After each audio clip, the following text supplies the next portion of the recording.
Are you in a calorie deficit and not losing weight? If yes, you're going to want to watch this video. And before diving into it today, we are in the business of helping you burn fat, build muscle, and optimize your health. So if you're looking for more awesome content like this, make sure you like the video, make sure you tap that subscribe button, hit that bell icon to be notified when we release new videos. With that being said, let's get into it.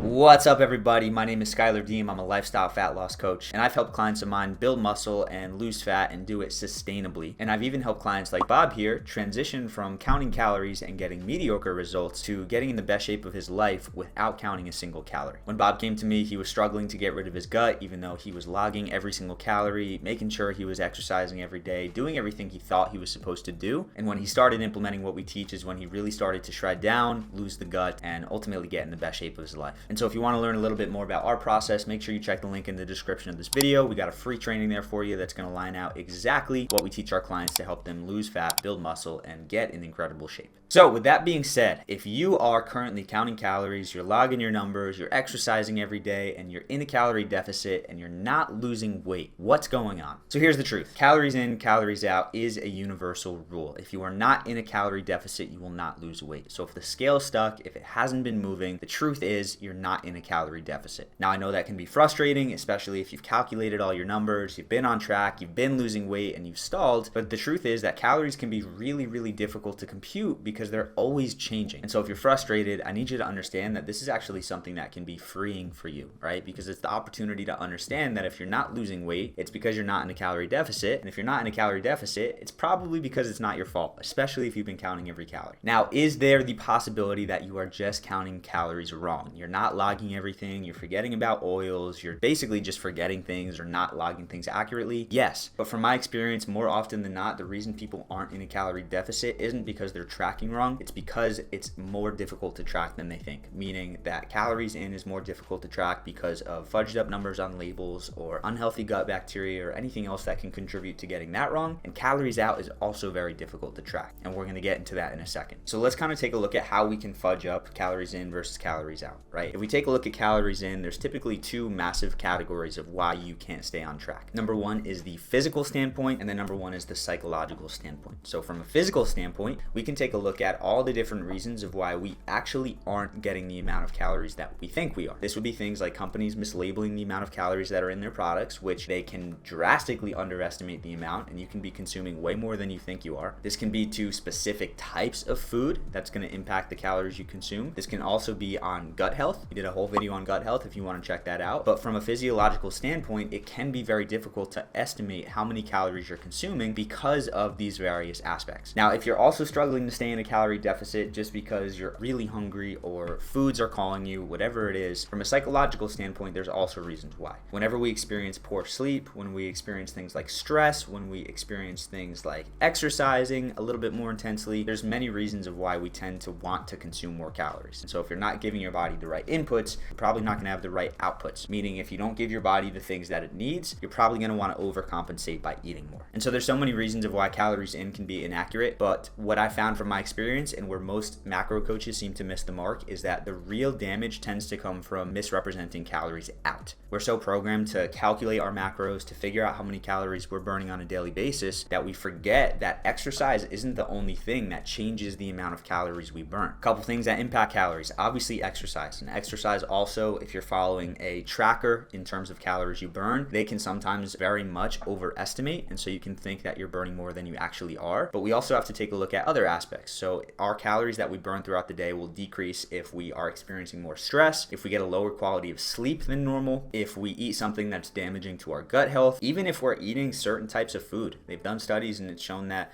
if you're eating processed food, you're more likely to burn half as many calories than if you're eating real whole foods. And so plain and simple, to wrap that all up, if you are counting your calories in, if you are estimating your calories out, and you are supposedly in a calorie deficit and you're not losing weight, there are certain things that you can try to continue to move that needle. And what these things will do will help you consume less calories naturally while also helping your body burn more calories naturally. So if you're in that calorie deficit and you're not losing weight, here are 4 things to try to help push you back into that calorie deficit. Now, disclaimer, if you have been in a deficit for a long time, you've drastically been cutting calories, the potential for your metabolism to be somewhat broken is pretty high. And so rather than try these things, it may be a good idea to get help from an expert. Now, you can go to a local holistic doctor. You can look for someone accredited online. I would absolutely recommend checking the link in the description of this video and booking a call with myself. On that call, completely free, we can go over where you're at and really talk about next steps. But let's say that your metabolism seems to be good to go. You haven't been doing drastic dieting for years. Let's try out these 4 things to put you back into a deficit. Strategy number 1 is to improve your sleep. Now, we did a whole video on sleep quality, but if I were to wrap this up, I would say the deeper that you go into sleep, not the longer you sleep, but the deeper you go into sleep, the more your metabolism is going to get back up because you're going to be more well recovered. And so a few things that you can do.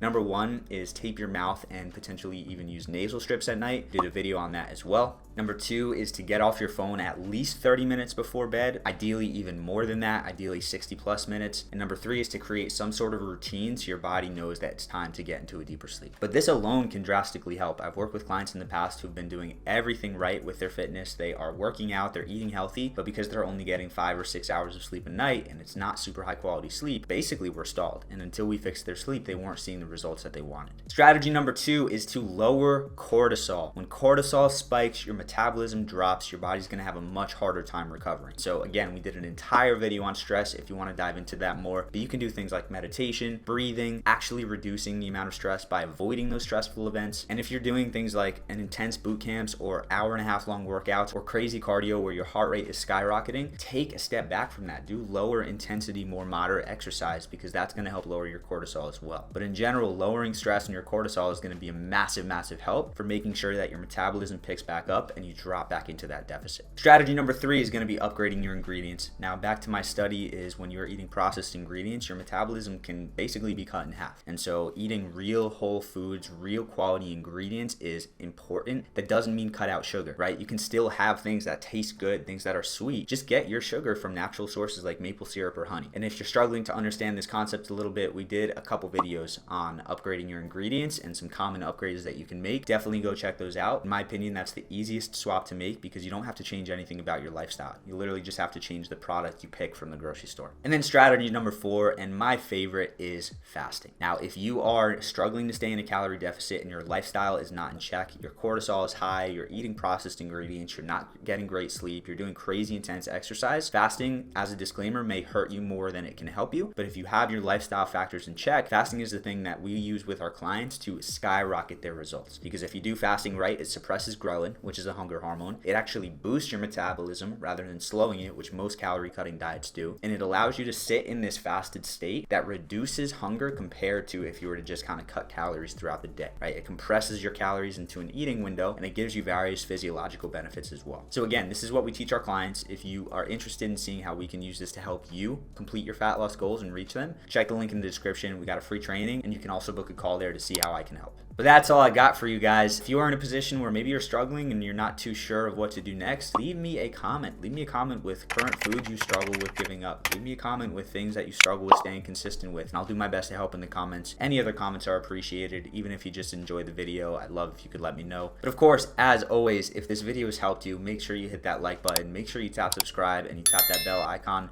We are in the business of helping humans become better humans. Healthier, happier, more energetic, more muscular, better looking, better feeling, all of the things. And so if that's you, make sure to go in the description and book a time to chat. But with that being said, make sure to eat smart, move more, sleep deep, and be grateful for this moment. I'll see you in the next video.